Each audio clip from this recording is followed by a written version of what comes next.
Just experience. That's how you learn tactics. I've heard this phrase so many times by multiple coaches. No plan for the kids, just let them play until they learn. Why not teach everything that way? Reading and writing, addition and multiplication. Should we just let the kids struggle with any instructions? Even riding a bike has some method on how to teach somebody the basics. They will get better over time if they keep cycling, but the basics are explainable. And if you're a teacher, you should find a way to explain them. When it comes to soccer tactics, things look complicated because they are. There are many constraints. 22 players on the field, a ball, a constant movement. But we can still put them in a structure. I will walk you through that system that players should be introduced as early as possible. Not in a strict manner, but more like thinking points. By the time they're teenagers, they will know nearly everything there is about it, and will only need to practice to execute the decisions at the highest speed. The experience will help you make split-second decisions. Same decisions you would do if you could sit down and analyze the situation without years of playing soccer. These are the five reference points you need to understand when thinking about soccer tactics: the ball, the goals, the teammates, the opponents, and the boundary of the field. They influence each other, and some of them change their locations constantly, such as the players in the ball, while others don't, like the positions of the goals and the boundary. However, if we can understand each of these points individually, then we can discuss about the relationship they have with each other to complete the picture. Of course, this framework doesn't cover everything about tactics, as the mentality will change how you operate. Do you press or hold back? Do you play for control or try quick balls? Are you desperately trying to score a goal or hold on to the current result and just close the game? However, some principles don't change, and we will discuss those now. The ball. The simplest thing to understand when you play one on one.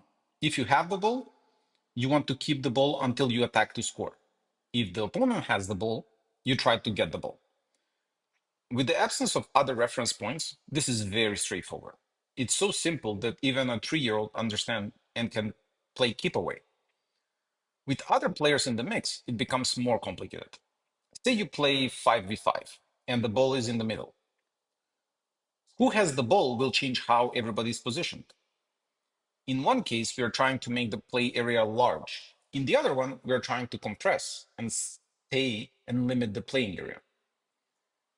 At higher levels, the adjustment of positioning doesn't happen once the position switches, but in anticipation of it.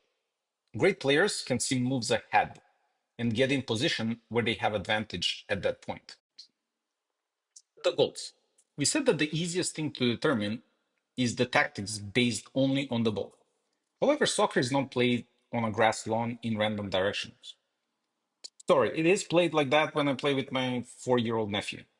But then we don't have any goals, boundaries, and the most important thing is not to hit the ball in the flowers and ruin them. Also, the game ends when he gets tired or thirsty or he sees a bird he wants to chase. Let's talk a bit more about structured games and specifically about direction and proximity. The way to win is to score more goals than the opponent. So, as reference points to your positioning, the goals are as important as the ball. If we have the ball, then the goal gives us direction to attack. This means that the more common body positioning of the player is that they always face the opponent's goal. Also, when defending, the position to take is between the opponent and the goal. I just talked about the direction, but not about intensity or proximity of defending and marking. The two general modes of defending is containing and challenging. When the ball is in the opponent's half, pressing as a team means that if you're defending the player with the ball, you're actively trying to get the ball directly from the ball carrier. If you're marking, you're between the opponent you're marking and your own goal. However, you're marking them tightly so that you can intercept an imperfect pass. Now, if you're in the mode of containing and not pressing, then the distance between the opponent you're marking will change a bit. These are the few rules I give to my players. I use arm's length and not absolute units like meters or feet, because a 6-year-old and a 16-year-old don't run with the same pace. If you're defending the player with the ball, And if both of you have your hands out, you should be able to fist bump. Anything more than that, and you're not really guarding them, meaning they don't feel any pressure at all. However, if you're on your own penalty area, then that is too much of a distance because the opponent can shoot on goal. So the distance to your goal as a reference point matters. Instead, in the penalty area, you should be able to initiate contact with your own hand, for example, touch them on the shoulder. Let's look at a simple rule on how the goal distance determines the behavior when we are in the possession of the ball. The popular rule is that if you're in the so-called final third, meaning close to the opponent's goal, then you should take more risk. This means that you can try dribbling through one or even several defenders, because even if you lose the ball, they still have to get through all your teammates and then score against you. You can try to shoot or cross the ball in the penalty area, even if the chances of success are low. What does the rule say about the other two-thirds of the field? Well, you need to be more conservative there. Your main goal should be to retain possession. That's why you hear parents on the sidelines yelling, clear it or boot it, when the ball is on your own penalty area, but not in the opponent's penalty area. Teammates. Teammates can be crucial reference points to understand our position and even tactics overall. The general rule is that you want your teammates to be as close to you as possible when your team is defending, and as expansive as possible when in possession.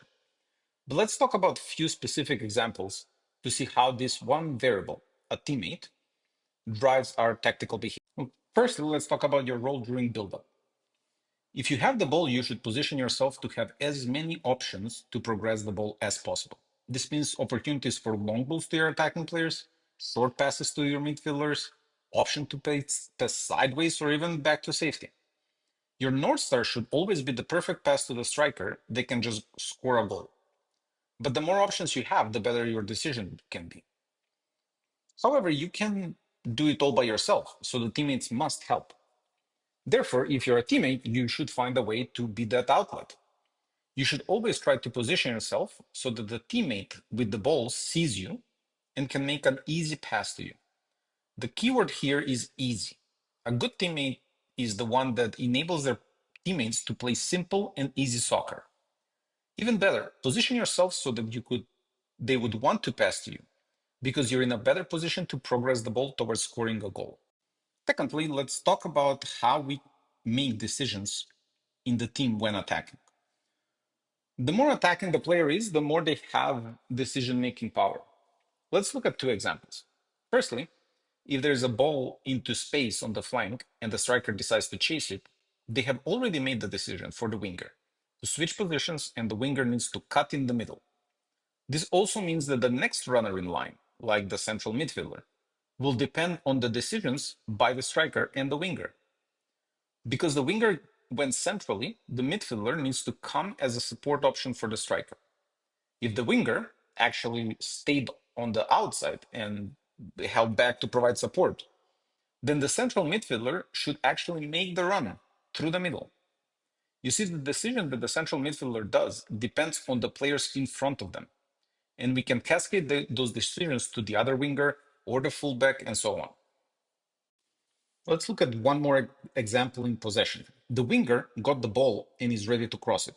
The attacking midfielder here is dependent on the behavior of the other winger and the striker. If they both make runs for the first and second post, then the 10 stays back to cut back cross. If the striker makes a run on the second post and the winger is late, they must cut to the middle, then the midfielder must make a run to the first post. That will attack the first post, but also create space for the winger. And the corollary rule is that the defenders make more of the decisions when out of possession. For example, if there's a through ball to the winger and the center back decides to drift wide to challenge for the ball, then the fullback or the holding midfielder must drop back and cover for them. Similarly, if the ball is already on the winger and the center back decides if they come close to support or if the fullback doesn't get the cover. If they support it, then the fullback can challenge it. But if they stay far, then they have made the decision for the fullback to just contain. Opponents. As teammates are important, opponents can be even more decisive factor in our tactical decisions. Let's talk about quantitative and qualitative factors, as well as relative distance points. Of course, we will illustrate with example. The quantitative theory is as simple as it gets. You want to have more players than the opponent in the playing area. If you do that, then you need to execute fast. If you have the ball, then attack faster. If you're defending, then press aggressively. If you don't execute fast, then either that advantage goes away because more opponents come in, or the ball moves to another area where you lose that advantage. The quality of opponents is another key factor. We're not talking about absolute quality, but about specifics. If the opponent is struggling to keep pace, then we will always play through balls into space for them to defend against a runner. If our striker is much better in air duels than the defenders, then we will play high balls. If an opponent is better in every aspect than our player, then we will rarely pass the ball there during the game. Now, the final thing about opponents I want to talk about is the relationship to the ball, the goal, and the opponent when marking. The distance to the opponent when marking players without the ball is a different story, and it depends on both the proximity to your goal and the ball. The example I want to show is an easy 2v2 made-up setup. The defender that is marking must find the point where they provide enough support for the ball, but also be able to cover in case the ball gets to the opponent when they're marking. Appropriate marking is a combination of multiple reference points, including the goal, the ball, and the opponent. Outlines. The final reference points I want to talk about are the outlines. Coaches often say that they can use them as extra defenders. If we force the opponent toward the sideline, then they get limited maneuver space. However, if we are attacking, we should stretch the shape all the way to the boundaries to create space and split the defense. When it comes to body positioning, sidelines are a perfect way to explain the body positioning to a very young age. Very young kids tend to always face forward towards the goal. However, their best positioning is often sideways, with their back towards the touchline because they can see the entire field that way. Rondos can help a lot with this, as that's how we position them to begin with. Last point on the outlines. There's only one boundary that is moving, and that is the offside line. Well, it is not an outline. It kind of works like that. This will definitely take some time to explain to the players and the parents so that they understand that the offside rule can be used in our advantage or be our disadvantage, both in offense and defense. I will not get into it as much, as there is a separate video on offside traps on the channel that you should check out. However, I will just say that the offside rule is a little bit unnatural, and it often depends on multiple players moving together in a split-second decision. So don't be too harsh if it takes a long time to get it right. It definitely is not easy. And there you have it, the 5 reference points for soccer tactics explained in this rather long video.